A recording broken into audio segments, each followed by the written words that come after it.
Si rekao, šta si rekao? Nisam ti rekao da me udariš, nego sam ti rekao pređi na onu granu tamo. Znaš to? Aj si rekao, šta si rekao? Pa nisam ti rekao da me udariš. Pa to na majmunskom znači udari me u suru. Pređi na onu granu tamo. Čuti, nismo ovdje da slušamo šta ti kažeš, nego šta Slonče kaže.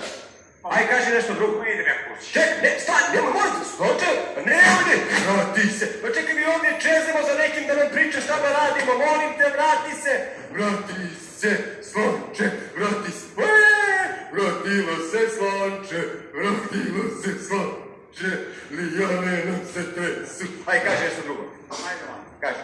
Ajde, ali sad ozbiljno da budete. Naravno, najozbiljnije, pa mi še pa ima bre bilo ozbiljno. Ajmo da trčimo svi zajedno! Da, izvini samo da se čuju dobro, da trčimo Da svi zajedno. trčimo svi. Idemo! Ej, pusti mene! Kako me udarate? Stani, čekaj, Slonče, mi te ništa ne razumemo ovdje. Ti prvo kažeš pređi na onu granu, tamo što na majmunskom znači udarim u surlu, ja te udarim u surlu, ti se žališ.